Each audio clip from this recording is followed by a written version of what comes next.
Hello everybody.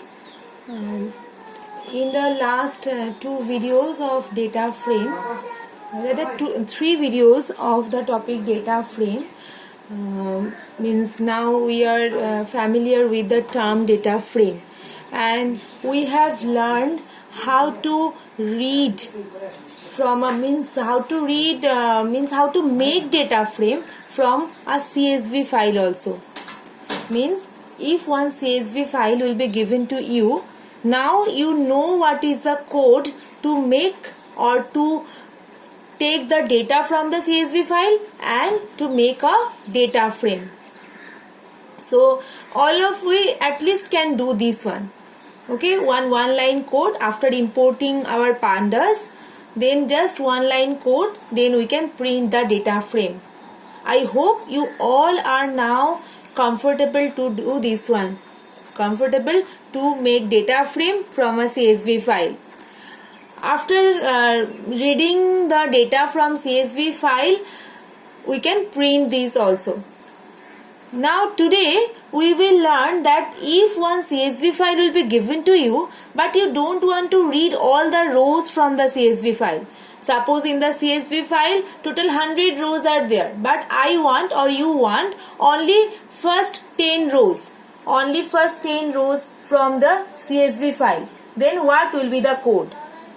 Okay, so look at the code. That data frame name, in this case I have given df5 equal to pd.read_csv, same thing like the previous code.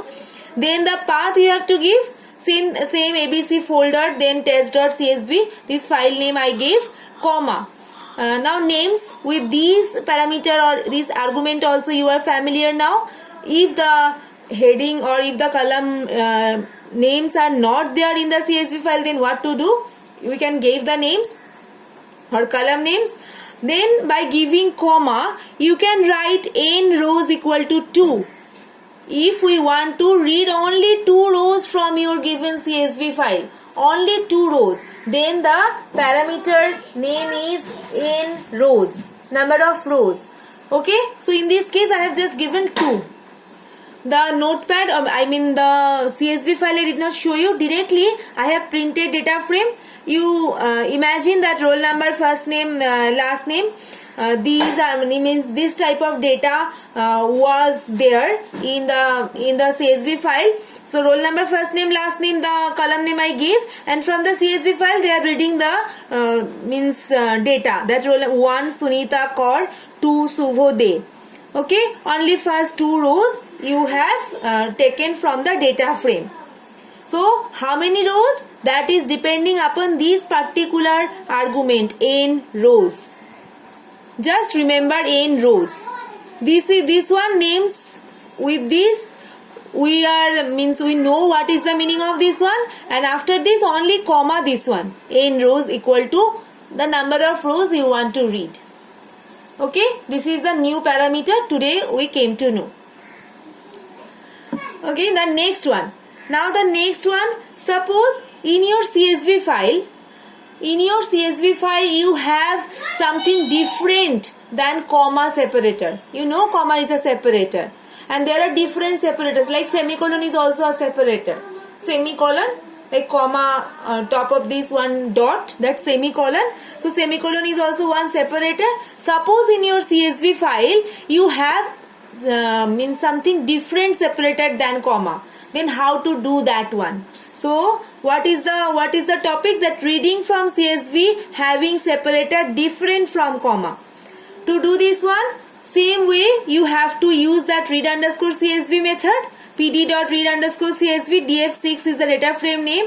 Now the giving the path, comma, the argument name you just see, sep, means short form of separator, ACP, equal to with separator in your CSV file. In my case or in our case, the separator is semicolon. So that semicolon you just give within inverted comma. Okay. Just CSV file also I have written for you. Just check here, in the place of comma separator is semicolon. Can you see this one? Semicolon 1 semicolon Sunita semicolon the age 17. Okay, and roll number, name, age. In this case, means the column heading is also there. Roll number, name, age. So no need to give the names, these argument here like the previous one. No need. Only SEP equal to semicolon. Now check. The same way we are creating the data frame. What is the extra thing we came to know? SEP. SEP is the argument to give the or to mention the separator. And in this case, n rows is the argument. So today we have learned two new argument for the read underscore CSV method. Read underscore CSV method. One is n rows, number of rows, how many number of rows you want to read from your CSV file. Another one is which separator you want to consider. That means comma is our default separator, comma, and as comma separated values. This is the full form of CSV. Generally, comma is the separator in CSV file. But if you have something different than comma, then you have to mention the separator. Otherwise, the read underscore CSV method will not consider that one. Okay? Up to this. Thank you.